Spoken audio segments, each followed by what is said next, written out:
Good afternoon from Singapore and good morning to our friends in the UK. Welcome. Thank you for joining us today for our Plan.AI series, Data Management and Ethics in PlanTech. My name is Wei Min from SGInnovate. We are a government-owned organization in Singapore who believes in the positive impact of deep tech to benefit humanity. A good part of our work also involves building a global community of scientists, commercializing research, building deep tech talents, as well as working with our ecosystem partners in scaling deep tech for improving lives of many around the world. And that is why we have formed this community where our work in investing in startups, corporate collaborations, and promoting knowledge sharing enable us to scale and build deep tech innovations to the world. Together with URA, we have partnered with Greater London Authority and Connected Places Catapult to bring to you this webinar on PlanTech, which is also a topic that is gaining traction, where city planners can use digital tools and data more efficiently for applications such as land use planning and community engagement.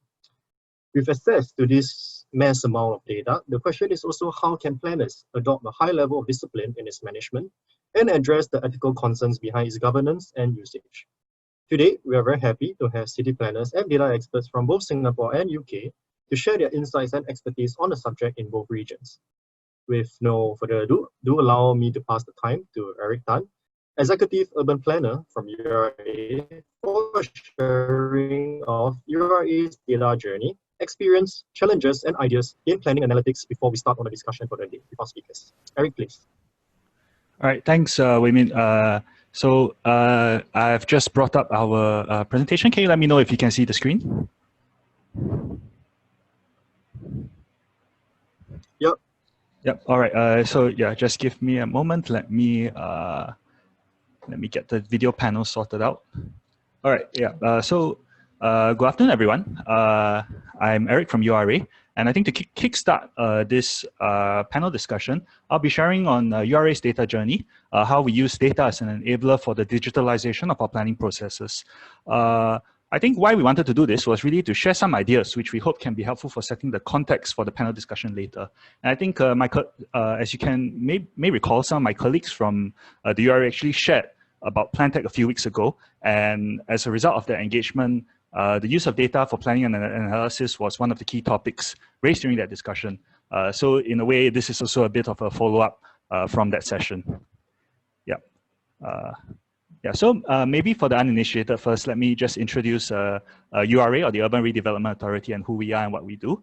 We are Singapore's National Land Use Planning Authority, and our mission is to make Singapore a great place to live, work, and play. And also just some context for Singapore. Singapore has a total land area of about 720 kilometers square, and we have a population of about 5.6 million. And unlike other cities, we are not just a city, but we are also a country, and we need to cater to both these needs.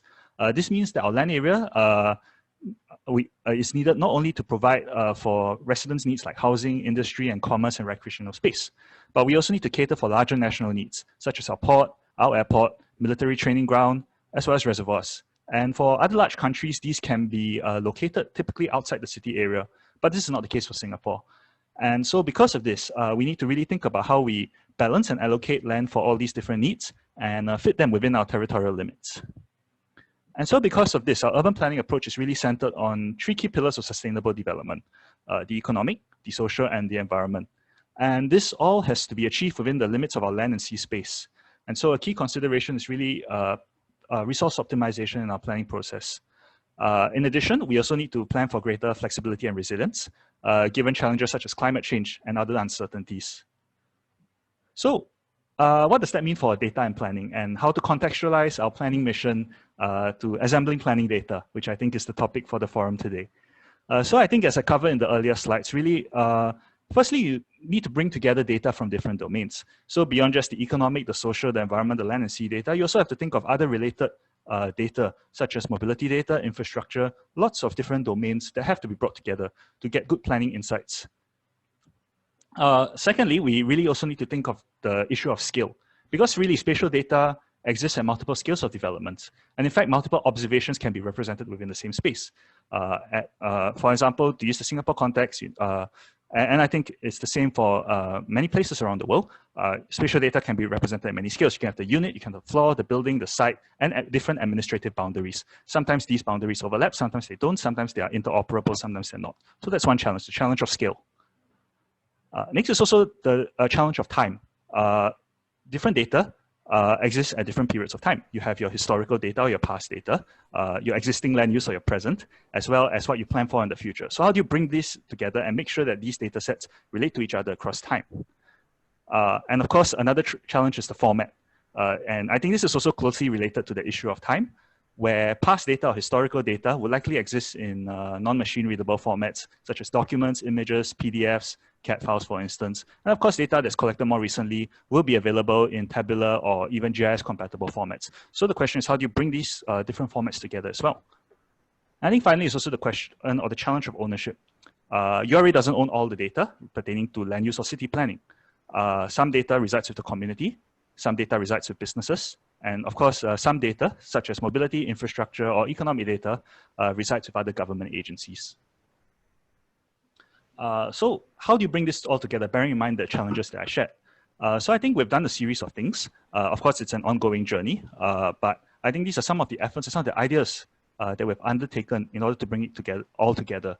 So I think the first thing we did was really to establish good data architecture and build internal capabilities so that we can have those data-driven insights for better planning decisions. Secondly, it's also to build capabilities with our agency partners, government agencies, and redesign work processes so that we can collect data better. And finally, also, we work with the industry and we put data out there to provide better services to the industry and to share insights with the community. And so I'll go into each of these 3 points in greater detail. So first, the part about establishing good data architecture. I think what we did first is that we laid the foundation. We assembled data across domains important to planning, such as our own planning data, digitalizing this, acquiring data from other government agencies across key domains, such as the social and demographic, mobility, as well as feedback and ground sensing. We also built collaborative tools. So I think if you had tuned into the session about a few weeks ago when my colleagues were sharing, we shared on ePlanner, which is a tool that allows for data and analytical insights to be shared between government agencies in an easy and secure manner. And it's currently being used by more than 50 government agencies today. We also built our own organizational capabilities. So what you're seeing here is our in-house analytics immersion program. It helps to build up awareness among our planners in the usage of data analytics to solve issues in urban planning.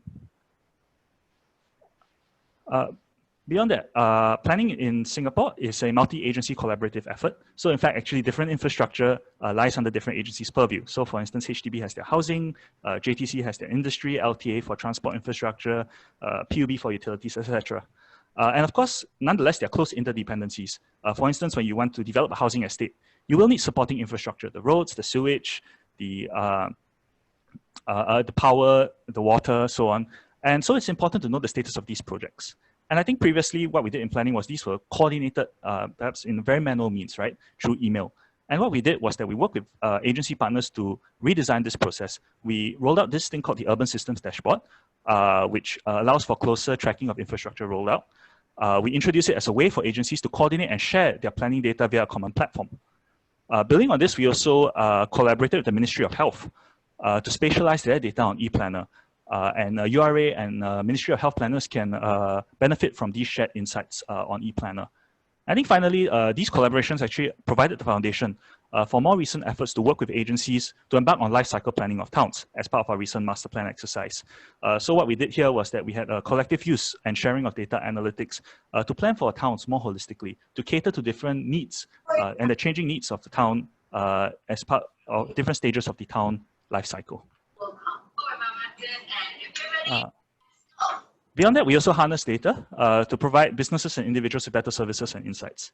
So what happened is in the past, if a business owner needs to check on, for instance, the last approved use of his shop house, he probably has to submit an application to URA, pay a processing fee. At the back end, the officer will help to check on the approved use. What we do now is that we digitize this information. We made it publicly available. So members of the public can actually go online, go onto our URA space, our online self-help platform, to access this information at their fingertips, either through their computers or their mobile devices. So it not just makes it doesn't just make service delivery more efficient. It also helps to save manpower on our end. and also provides for better experience for members of the public or business owners trying to look for that information.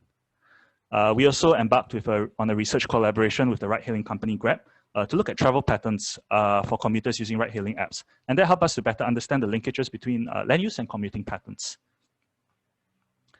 And so building on this, moving forward, what we are really moving towards is how we envision a smarter planning process, where we will leverage AI and machine learning technology to help different components of component tasks across the planning spectrum. So plan formulation, plan implementation, and plan maintenance. And to do this, really having a good data strategy is one of the key pillars that will enable this vision.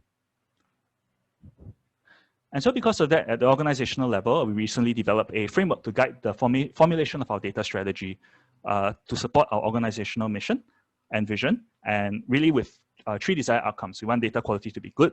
We want people to be able to self-help and self-service in terms of finding the data. And we also want the data insights to be actionable. And under each of these, we also fleshed out useful guiding principles for using data as a strategic asset, designing our systems the right way, and cultivating the right capabilities and organizational culture. So I think to end off, I'd really like to share that under this data strategy, where we want to move away from and where we want to move towards as an organization. And I think this is really similar, not just for planning, but for many other organizations. So what it shows here is a simplified representation of the current process where people use data. Data extraction and preparation is largely an individual task for individual use cases. And as an increasing amount of data is needed to aid decision-making, this approach is really unsustainable in the long run. Multiple officers will draw individually from multiple sources for multiple use cases, keep cleaning the data on an individual basis, and this is resource-intensive, time-consuming, duplicative, and really little or no collective benefit. I think what happens is that once you sort of present the analysis, the evaluation of the findings from your data, usually leads to a demand for more data, which then you have to go back again, draw from these multiple sources, clean it individually, and this is really very time-consuming. And it really also seldom leads to improvements in data quality at the source. So I think what we really need and where we're trying to move towards is a community approach, where we collectively work towards transforming our systems to collect and provide data in the way we want. And this really helps to improve data quality at the source. And with better quality data, it means that our planners will spend less time assembling data for individual use cases. And they can really spend that time that is otherwise spent cleaning or preparing the data for the things that matter, the cognitive, the evaluative, and the engagement work. And even more so, if we have the right systems, with the right workflows, we can even automate data collection. And then our planners can really, again, like I mentioned, focus on producing the quality assessment, the evaluation, the analytic insights that matter. And with good quality data, then we can really properly leverage this potential of AI and ML. And we can have greater automation and work process improvements. Of course, this is not something that we can change overnight. It's something that we're trying to progressively transform over time. It involves changing not just the IT side of the house, but also the planning and business and work processes. But I think this is something that we really recognize we really need to get towards, and this is what we are working towards in the next few years. So in a way, stay tuned and watch this space. Yeah, so I think that comes to the end of my very quick sharing. I'd like to thank everyone for taking the time to listen. And yeah, I'll hand it back to the moderator now. Thank you. Thank you, Eric. That was really, really interesting. Just before I begin, just to let everyone know, if you've got questions that you'd like to ask the panelists, please do post them in the question and answers bit at the bottom of your screen, and I will go through as many as I can in the time allocated. So to kick off, if I could ask everyone on the panel to maybe introduce themselves, what their position is, where they're coming from, and maybe just in no more than 3 sentences explain your angle of data management and why it's so important to getting PlanTech right. So to begin with, I'm actually going to ask Eric to start for everyone. Oh, hi. I had thought I covered it in the presentation earlier. Give everyone else 3 minutes. Yes, but and yes, I don't want to take the time from the rest of the esteemed panel. But I think very briefly, like I shared, and I think just to recap on some of the key points, really, you need good data to guide and make good planning decisions. And it's really important to assemble the data and I think beyond that, it's also not just about putting the data together just for a single use case or a single planning question. you really need to work together as an organization to think about what's the data we need collectively as an organization, and how do we bring it together in a more efficient way, in a more effective way. Because I think in many cases, I think people get very frustrated because they look at data, the data's not clean, they have to spend time assembling it. So, yeah. Perfect, thank you. Peter? I was about to be the first person who forgot to press unmute. Sorry. I'm Peter Kemp. I'm the head of change and delivery at the GLA. So it's the top tier strategic planning authority in London. I think the big challenge in the UK planning system is the complete lack of data.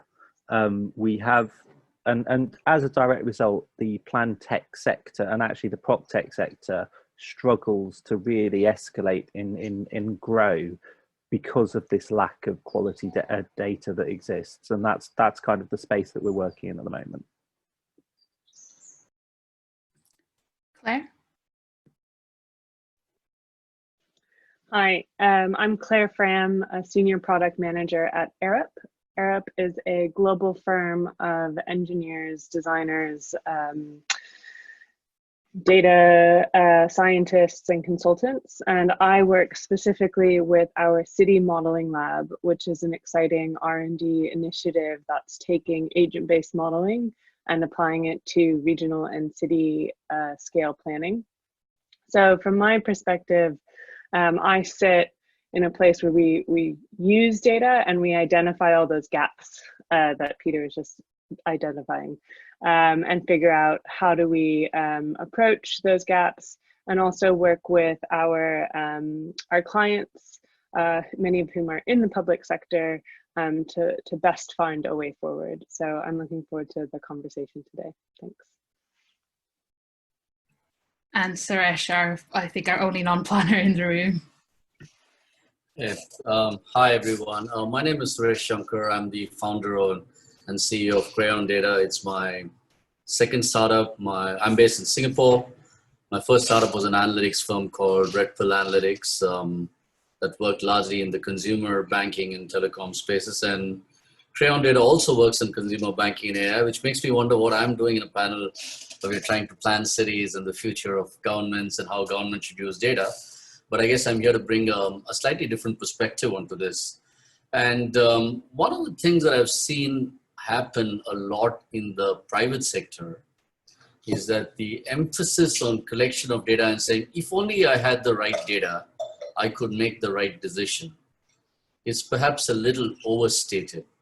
One of my favorite points that I make to every CEO is, if you can't create value from the data that you already have, what makes you think that if you had more data, you could create more value? So one of the lenses that I'd like to bring from the private sector to this conversation is, what can you solve with the data that we are already collecting? Because there is an awful lot of data out there, and some things can be done with that. And how do you take incremental steps can sometimes be revolutionary. The second and the more interesting point that I probably want to bring about is, when you're looking at data, and we all talk about data and data ownership, and Eric's conversation really talks about how structured Singapore has been about planning through the use of data. And my question really is that this approach to planning, again, typically like in large private sectors, has been a top-down, industry-led in the case of the private sector, in this case, government and agency-led approach to planning. But far too often, I have found out that the right answer is when you just let consumers make those decisions themselves by giving them access to the data. So if I substitute the word citizen for consumer, can we approach a citizen-centric approach to planning, a citizen-centric approach to data collection and data use? If they actually had the data, would they make better decisions and take some of the effort of this planning? For example, half the time when I see in a large firm, a marketing or an analytics team trying to do a campaign, and you just say, just make it digital, let the consumer do it, they do it far better, far easier. So those are two perspectives I'd like to bring Nisa to this conversation, because like I said, I'm not an urban planner, I'm not a government person in any form or shape. That's brilliant. Thank you, Suresh. So thank you everyone for introducing yourselves and giving a bit of background. I've already had one question from the attendee, so I might start off with that one before I go into my own questions. And this is Derek Kahn has asked for some key challenges. Could you name some key challenges in using data and well, some key challenges in applying artificial intelligence to planning, obviously related to data management and the ethics of it. So by a show of hands, rather than going turn by turn, by show of hands, who would like to answer that one first? Claire. Right, no, I'm happy to answer that question. So the question is about key challenges to using artificial intelligence in planning in the built environment. So the work that I do is using machine learning techniques to better understand how people might be moving around spaces. This is a change from the traditional approach, which uses aggregate data, and it's hard to break down in a granular way an understanding of if you were to implement some sort of policy change. So what would happen if we changed how we charged use of roads, for example. A traditional way that you might do that is you use a whole bunch of census data, travel diary data, and try to kind of work out what might happen. The limitations are that you might be doing that in essentially a silo. So if you also have a major cycle scheme or a major public transport scheme, you don't necessarily see the knock-on effects of, does this road pricing scheme actually change congestion? And it's also really hard to see which trips get impacted. You don't want to implement a regressive tax, for example, that would hinder the people who don't have alternative ways to get to employment, education, the key things that make our cities so vibrant. So an agent-based modeling approach is allowing agents, people, simulating people to interact and effectively compete to achieve their optimum day. Now that's I think an interesting question to then think about and unpack a little bit when we start to talk about what is it that we are optimizing for. And there's some use cases. So in the case of transport planning, at that level, you can talk about optimizing for essentially like time and cost, for how much time are people spending in cars, for example, versus at their activity of choice. And you can start to break that down and compare different communities. So who actually are the winners and who are the losers, because we know that different communities are impacted at different rates. And so we think that that is really an awesome way to better represent our complex cities and communities in understanding the granularity of that diversity. But I think that a challenge in that is when we start to ask the question about who's setting the optimization question when we start to use artificial intelligence. So I suppose a counterexample would be when the optimization question is not set by a public authority, but is perhaps set by a private company. Public authorities are responsible to citizens. Private companies are responsible to and accountable to shareholders. So I think the Toronto Waterfront Project is a really interesting case study on this, if you like, where a project with Sidewalk Labs was working with the Toronto local authority to design a community of the future where everything was connected. When you start to ask questions about how do we optimize for lower emissions, for example, based on property unit, well, how do you account for the differences within our communities? Multi-generational living, people with disabilities, what does an optimum carbon emission footprint look like for those individuals compared to kind of other members of the community? And I think accountability then becomes really important when we start to talk about machine learning and artificial intelligence, and how do we hold the people who make these algorithms and implement them and set our optimization targets to account. I think that's really important in planning. So behind that, I think to go beyond the challenge of accountability, I think some of the solutions are to really think about what does inclusive and equitable design mean? And that is not only some of the granularity around representation within these models that I'm talking about, but also the people making decisions.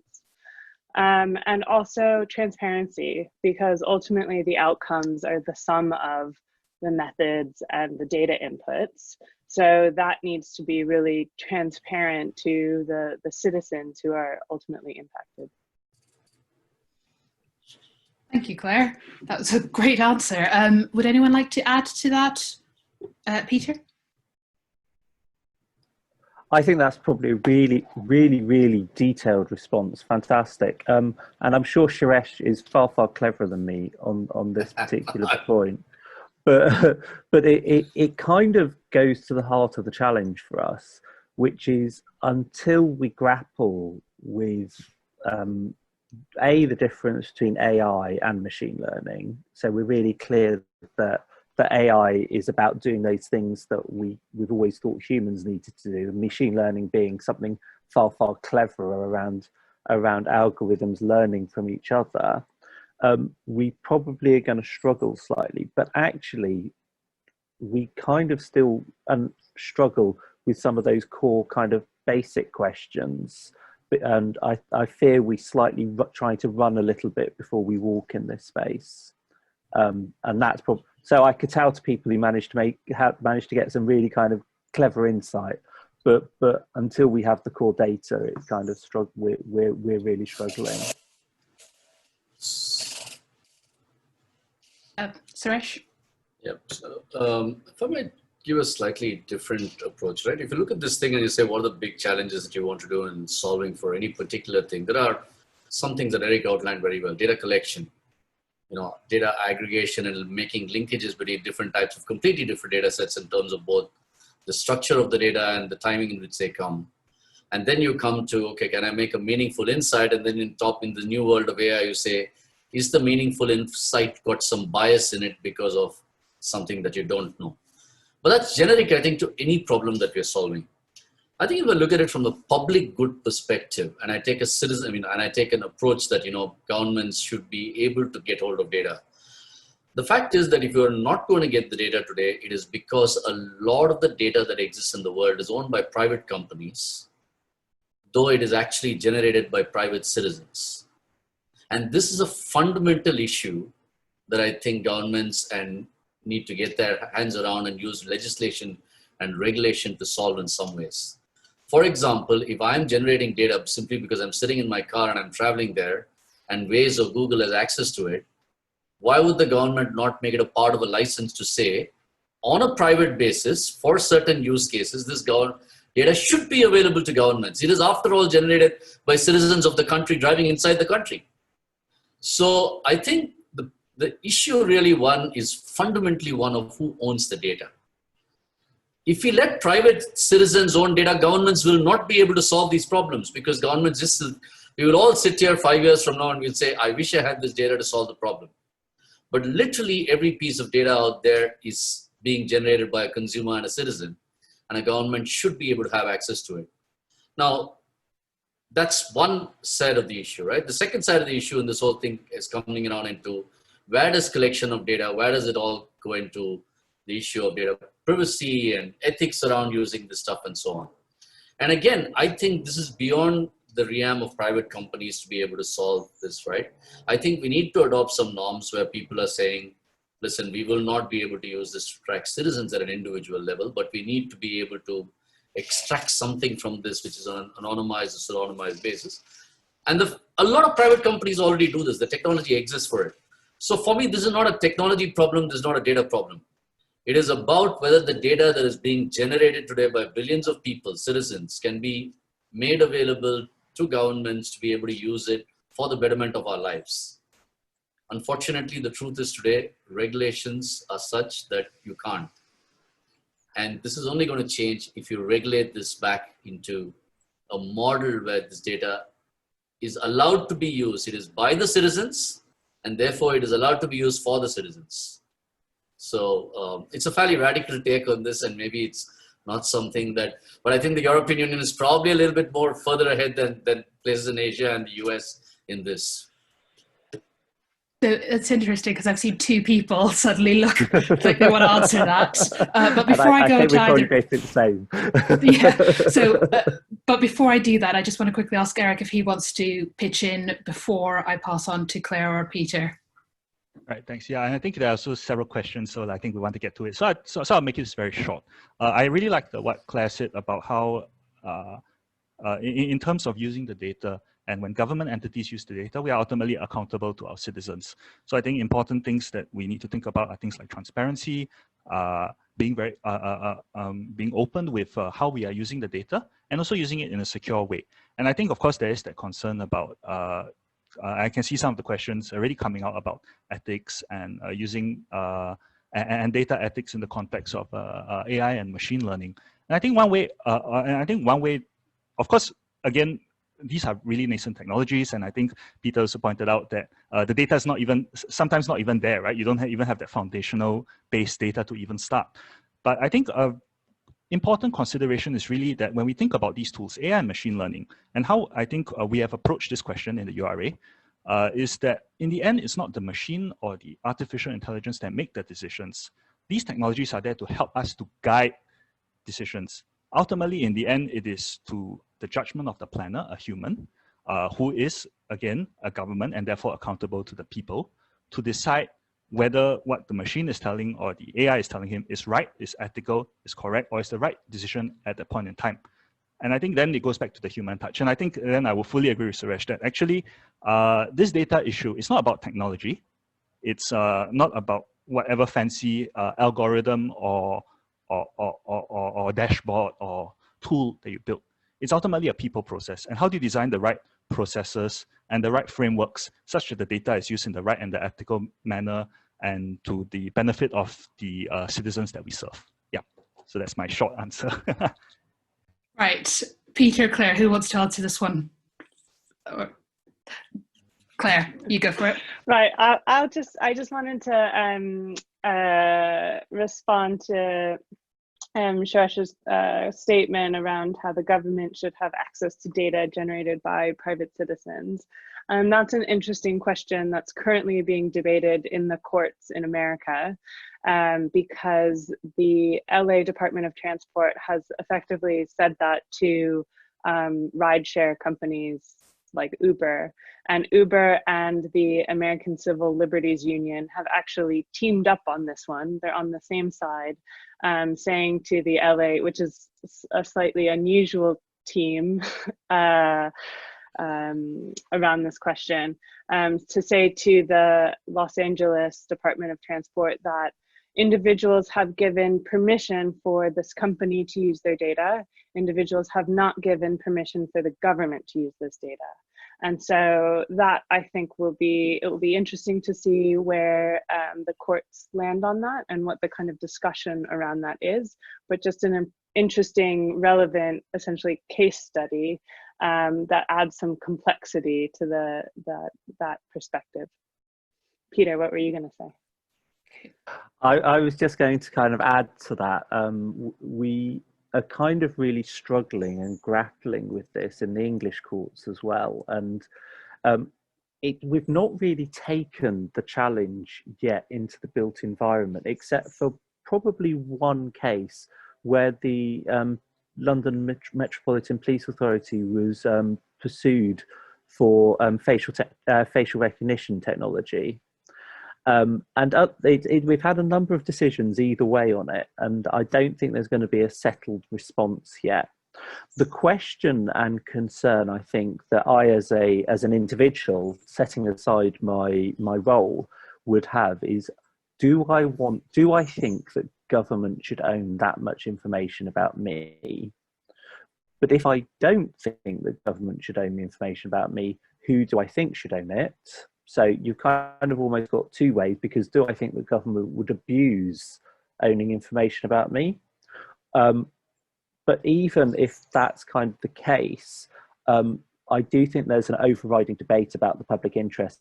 And I think you're right to raise it, Suresh, because I think that there's a real debate, certainly around climate change, that if we don't centralize and open up data and find where that line sits between my right as an individual to be private and my duty as an individual for the information about the carbon emissions of my house to be a public data set, whether it's slightly anonymized or homogenized or what, we're not going to be able to take on the real challenge of climate change. Right, so I'll let you answer that very quickly, Yep. and then I need to move on to the next question. So I think there's clearly a couple of things out here. First of all, I'm libertarian by personal instinct, so I'm not at all for the fact that government should have this data. All I'm trying to say is that there is this data that exists about me. It is being collected by private companies. It is being misused and abused by them selling it off, which I don't know about. And therefore, if there is a public good, there is a necessity for governments to turn around and say, should we do it? Yes, as per the laws, yes, I have only given Uber permission, not the LA Police Department, but should there be a change in law that makes it? And it should come with adequate protection. I'm not for the moment wanting my entire record of where I have gone to be available to every government everywhere in the world. I'm already scared about what they know about me. But I think somewhere in this way, I think there is basically a three-way collaboration between, like I said, the consumer citizen, the private enterprise, and the government. I don't know how much time Eric spent on convincing Grab to give them the data so that they could plot the traffic. I am sure it was a lot of time. And that's my point. If there is some way in which this collaboration can actually be done in a way that is respectful of the citizen's right to privacy, a consumer's, whatever permissions they've given, the fact that the enterprise wants to profit from it, but ultimately also recognizes that government is a critical stakeholder in using it to make solutions that only government can because of the nature of it. That's the ideal, maybe it's utopian, but that's where we need to be going with this thing. And that's really the point I'm making, not that I want to be snooped on or in any way. So actually that all leads into our next audience question, which has been asked by Samir about, so just a bit of context. Recently in England, we've had issues with A-level results because obviously due to COVID, students couldn't go out and take their exams, and therefore the Department of Education, and I say this without wanting to show I take either side on this argument, they applied an algorithm to decide based on the students' mock grades and on the students and the school's performance, what that student might have achieved in their exams. As a result, you ended up with a lot of students who could have performed really well doing really badly, a lot of students who may have done really badly performing really well based on factors such as location, which school they went to, whether their teacher thought they were capable, things like that. They've taken all of this and obviously there's a lot of talk going on about this, a lot of students missing out. How do we then, looking at examples like this, how do we look at the ethical side of embedding, how do we look at embedding data ethics into algorithms to avoid situations like these? Anyone? So I'll take a shot at it because I followed this particular controversy and I don't know the details of how the algos work, but there are two ways in which you can answer Samir's question. One is at Samir's question, sorry. One is at a philosophical level. Embedding, and I think Claire answered this very well, embedding data ethics into algorithms, I think Eric also addresses it. There's a human being in between who's actually writing the algorithm. So you can't, the biases of the human beings, sometimes these are unconscious biases, creep into the algorithms because you don't know that you're actually doing these things when you're sitting and writing the code, right? So to some extent, I think the only way is to, there are industry regulators, I think, put in some things out there, right? Like, for example, in the US, fair lending practices means that even if I could target somebody, I must completely ignore all considerations of race, gender, age, etc., etc., and I cannot create any segment that looks like it might give any one such thing an unfair advantage, right? So the regulator puts in place these things. There's heavy fines if companies actually flout them, and that means that when somebody like us, our company might do some work for that company, we've also got to be cognizant of those regulations. So that's one way in which you avoid any kind of conscious or unconscious bias by literally, by literally creating penalties for it. The other way is explainability, right? I mean, and I think now under GDPR, everybody has to make the algorithm explainable. When I have to make the algorithm explainable, that means I literally have to leave a trace and I have to say, this is why it's done. And so someone can go back and deconstruct this and understand whether something happened. I don't know whether it's possible in that case, the UK grades, but it should be in some ways. So I think this is an evolving journey. I don't think Barack Obama wrote in his own book that his white grandmother used to flinch every time a black person walked by. And I'm saying this because that's the kind of thing that you cannot make algorithms do it because it's in human beings. So I think it's an evolving question. I think all of us in the industry are struggling with these questions. I don't think there are any easy answers as to how to embed ethics, but Claire and Peter may have different views on this. Peter, you look like you really want to answer that question. Yeah. I think it's a little bit unfair to for Samer to. Sorry, Samer's leads one of the planning schools in Kent, at the University of Kent, I think it is. I think there's a really interesting question here, and it's to kind of the innocent bystander. It looks like somebody tried to apply an algorithm to achieve fairness, and kind of got a bit carried away.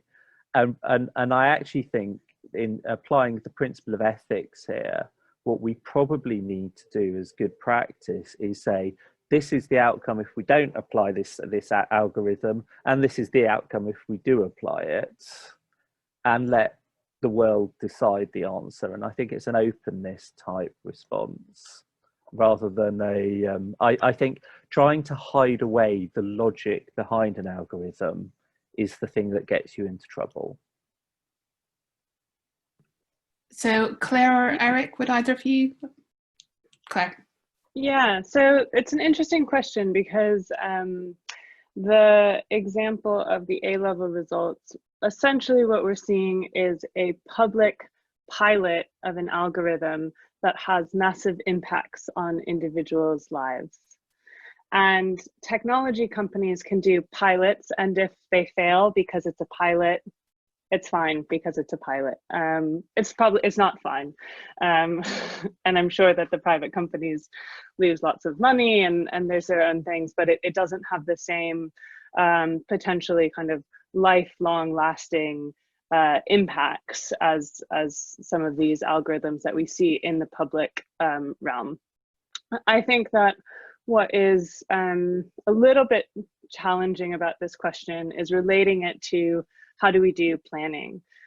Because a lot of the algorithms and machine learning that's used in planning is about infrastructure or policies that are slightly more aggregate. So developing schemes for a wider community use.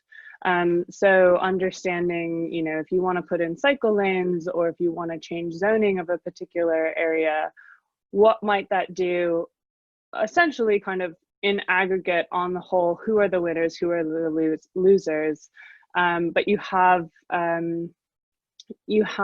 a little bit more context to work in. This algorithm around the A-levels is so specific to individuals. And so some of the techniques that we can use when we're thinking about transparent, accountable algorithms for planning is there's really interesting ways to essentially apply privacy preserving techniques on data so that you can collect that granular information, but remove individuals from it. You can do that in a few different ways. Happy to share links. Our a design firm based in London, Projects by If, has just published some really amazing work on this. The outcome of that is you get a sense of the type of people or the number of people who might be impacted by a certain decision, as opposed to an algorithm like this, which is essentially handing, you know, individuals really I don't know, there's something much more personal about this than most planning decisions kind of come down to, I suppose. Nissa, am I right in understanding that this was just rolled out nationwide without actually doing a test on like, whatever, 100 students or something? That is my understanding of it. Wow, okay. I think no one quite knows how the what's and the whys or what actually went on behind the scenes. All we know are the results. But yeah, pretty much. Eric, unless you have anything to say, am I okay to move on to the next question? Maybe I just give my take very quickly, and also I think, and maybe also address this more broadly rather than this specific case.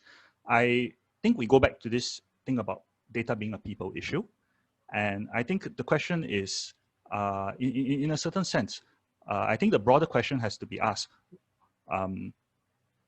what purpose are we using this set of algorithms and data for? And do we think that in doing so or in achieving this set of results, we are taking the right decision? And I think to even be able to consider that, you need to have the right frameworks, the right legislation, the right governance principles. So if I may share an example, in the Singapore context, we have this thing called the PSGA, the Public Sector Governance Act. And that governs, and it's legislation that governs the use of data in Singapore by public servants. And in simple terms, the act basically says that anyone who misuses or data in his capacity as a public servant, it's basically a criminal offense, right? And then we also go out, we educate officers on the use of data, what's ethical use of data, what are the right frameworks to abide by, what are the right ways to classify and handle this kind of data. And I think and then linked to that is also when we exchange or share data between government agencies, then we also ask the question, what is the purpose that you need this data for? Why do you need it? And does such granular data really, is it really necessary for achieving your objective? So like for instance, like Claire says, at the urban planning level, a lot of this data actually, it's not really, you don't really need very granular individual data. What you're interested in is always a lot of the macro trends, aggregated data. So can this data sort of be de-anonymized, aggregated, so that you protect the individuals who own the data, and yet at the same time be able to derive the right kind of insights that you want to basically do the planning work that you need. Yeah. That's excellent. That wraps up this question wonderfully and actually brings us on to the next question. I'm hoping to get to the final two, but let's start with this one and see how we go. So this one's from Tan. Apologies if I've mispronounced the name. So if data and clean data is critical to urban planning, what challenge would this present to developing nations or nations that aren't able to collect data as easily as we might be able to in, say, the UK or Singapore? Anyone? Eric, go. Yeah, so I think I think the best way to answer this question is to share our own URA experience. We didn't have what we have. It didn't fall from heaven. We had to, we had to start somewhere. And it was actually, even though what we've shared earlier looks very nice, looks very assembled, of course, it's a continuous journey. And in fact, I think sometimes we're not even at the stage, in some aspects, where we want to be.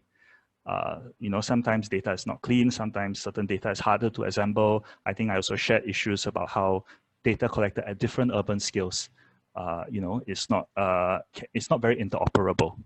So I don't know, maybe in a way it's also a first world problem because you have a lot of data, but you don't know how to use it or how even to make use of it. So I don't necessarily think that just because you have a lot of data, you're in a better off position than, let's say, another country who may be a lot more well organized, who may have fewer data sets, but they're well organized, they're clean, they're of good quality, and they can be used for analysis. So I think it's more of not so much what is the volume or the amount of data you can collect, but the quality of data that you're collecting, and whether you know, and whether you're aware what you want that, how do I put this? Whether you have a clear idea what you want to use that data for. I think there are instances, whether it's companies, government agencies, government organizations, they have this huge sophisticated operation to collect lots of data. And at the end of the day, when they have the data, they then struggle to find users for it because the use case or the questions that they want to answer were not thought out in the first place. So I think it is two sides of the coin. I mean, there are two sides to it. You know, if you have having a lot of data is not necessarily a good thing if you don't know how to best make use of it in the best way possible. And I think then to answer the question more directly, even if there are challenges in assembling that data, you don't have to start big. Like I said, what we did, we had to start somewhere. So, you know, you start somewhere, you progressively build up. I think I think one place where we started was that, and I think I shared this in our experience with the URA space and assembling together some of our approved use data. We asked ourselves, what is in a way, the highest number or the largest number of data inquiries that we get or we receive? And one of this is really what is the last approved use of a building. And I think previously these were not in digital records. I think these were all, you know, hard copy approvals. And then we, you know, decided that, you know, if we took the time, we put in the effort to sort of assemble, to digitize this data, make it machine readable, and, you know, publish this data, then we'll save ourselves a lot of time.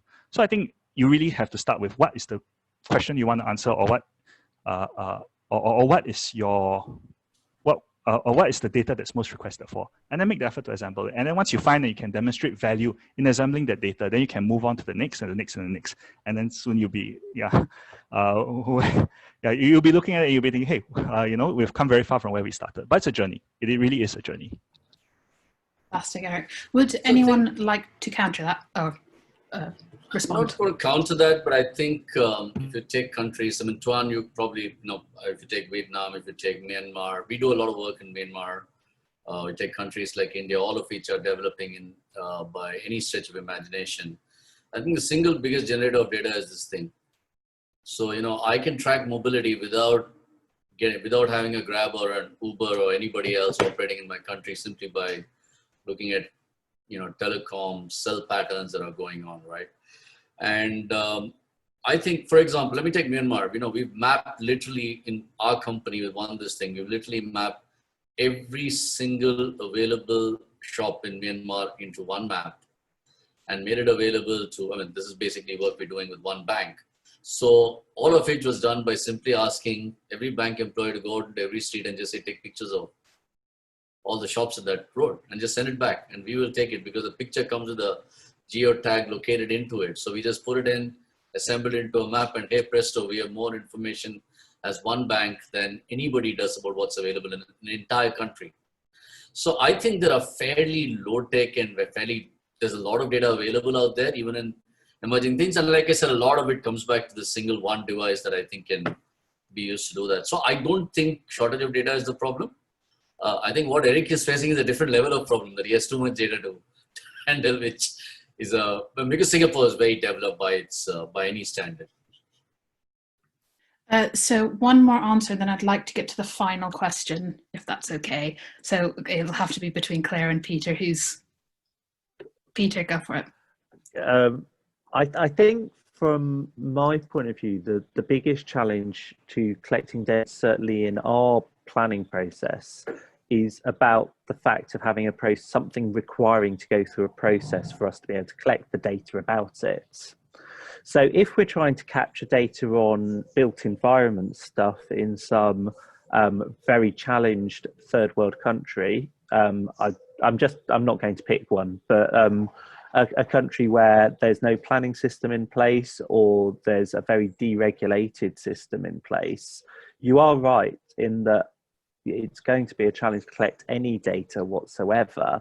You can collect the locational data of people. You can ask them to supply information in a retrospective format about, I don't know, energy usage, what they use, food consumption, things like that. But it's very, very difficult to then have data about the buildings themselves unless we start looking for different ways of collecting that. And I think that's going to be a really interesting challenge going forwards. Certainly when I have the opportunity to speak to representatives of different governments about because they all look at how we do it in the UK. And I have to be honest, our system is shockingly bad for collecting data at the moment about development proposals. But it's very clear that they kind of go, but we haven't even got the framework to get there yet. So yeah, you are right. Maybe we need to start using a collection of data through mobile phones and get people to take photos of all the buildings they use, and then use some form of technology to identify the materials they're constructed out of, or something like that, on a global format. But there's a whole nother conversation that could suck up hours here. We've been working on that, so we can chat about that. Claire, once lockdown's finished, we'll go for coffee. Right. So last question, and unfortunately, I will ask you guys to keep it very, very brief for this one, even though it's a really good question. How ethical is it? So it's from Pulkit. It's how ethical is it for governments to monetize data and give monetized access to companies and citizens alike, which is collected from consumers? So, I kind of feel that's a Suresh question, but it would be great if everyone could just pitch in 30 seconds at least. So I think, first of all, there have to be legal frameworks that apply, right? So the Uber case is a classic one. If I give permission to Uber, the LA police department shouldn't have access to it, and that's very clear. But the larger question that I think you're asking, Pulkit, is should a government be able to actually use this data and to monetize it? First of all, I don't think government should monetize my data. They should be using it to give me services as a citizen. So if they're making money out of it, I actually already have a challenge with that problem, right? I mean, if they're collecting data to improve services, that's what they should be doing it for. Second, should a government be selling the data to somebody else to make money off? Again, if the government is saying I'm creating a large data set that allows people to build applications on top of those applications make money, I think this is a little bit of a gray area. You've got to be careful about what data is made available to the company, in what format, and what aggregation. But I want to leave you, Pulkit, with one thought. If you think that the private companies that collect your data with some terms and conditions that run into 72 pages is not already misusing or monetizing your data in ways that you have never given them permission for, think again, because they are. So that's my short answer. Anyone from a government side? Eric? Yeah, maybe just very quickly. I'm not sure. Immediate use cases or immediate specific cases do not come to mind, I think, as a public servant, where it is appropriate or it's suitable. There may be cases, of course, to monetize data, but I think very quickly, as a public servant, and I think, like, to go back to what Claire said, accountable to the people, right? My first instinct is really more of what data can we put out there to benefit the public good, I guess it's hard to think of specific instances where it's appropriate to monetize data. I think the more general sort of principle should be what data can we really put out there to benefit the public, and also, of course, at the same time, make sure that the data is shared securely, so that we also protect the individual's privacy for data. Yeah. So actually, I'm going to ask Claire before Peter, because I let you do the last one without asking her. So Claire, please go ahead, and then Peter. Great. I was just going to say, so we've been talking a lot about personal data today and the role of personal data in city planning, but that is not the only type of data. There's a lot of infrastructure data about our public services, and we've seen a lot of governments and public authorities moving to make that data open and seeing a real benefit from it. So it's an interesting question. How do you monetize something? I think TfL, there's really good case studies of the value and benefit they receive from making their transport data open, allowing other app developers to build apps on top of their data. So you can find bikes, you can get on the train, these sort of things. So in a way, they're benefiting from it. And I don't know that most people would say that that is an inappropriate way to effectively, reap value from that data. But I also know that data collection is costly. It takes effort. And when we talk about data collection, sometimes it is this synthesized data. So taking information and analyzing it in a way that you can then start to answer your questions with. And government agencies will often license that data to other departments, to other companies, who will then need to work with effectively that gold standard or that consistent data source that is not likely to be personal information, but is essentially part of how operating costs are covered. So I think it's a really interesting question. Ethics, I think, is a hard banner, because whose ethics? But accountability, transparency, and inclusivity, I think you can wrap those different individual use cases kind of in those three themes, and decide whether the community is satisfied, if you like, with the data management. Peter, 30 seconds. Okay. Sorry to cut you. Claire, I think you've actually just covered exactly what I wanted to say. Other than, as the person responsible for a lot of data, I would say that actually if there's some solution to commercializing it in some format, and not personal data, but non-personal data, and whether that's licensed live data or something like that, that may help me link the commercial benefit of data to the production of more data. And that then has potential other ramifications and impacts. But generally, I agree with what Claire said. Great, thank you. I mean, to be fair, this conversation could have probably gone on for hours because there's so much to talk about. So thank you, everyone, for keeping the answers within the hour. And I just want to say thank you to SGInnovate and the URA for inviting all of us as well to speak. So I will hand back over to Wei Min. Thank you. So thank you, Lisa, for the wonderful discussion with the speakers. I think our speakers have managed to cover a lot about PlanTech, data governance in the session today. So like what you said, I guess when it comes to data, it can be a never-ending discussion simply because there's just too much ground to cover. So will everyone want to spend another hour talking about this? No, I'm just kidding. That being said, okay, I would just like to represent SGInnovate to thank all the attendees who have stayed with us till now. Also, a big thank you to all our speakers, Eric, Peter, Suresh, Claire, for the webinar. Could not have happened without the great insights and discussion points shared by everyone. For the attendees, do keep a lookout for our post-event mail, which will contain a recording of this session. Do reach out to us at events@sginnovate.com. If you'd like to connect with any of our speakers or to just have a chat with us for collaboration opportunities. So do remember also to give us your post-event feedback when you exit the webinar or through the post-event mail as well.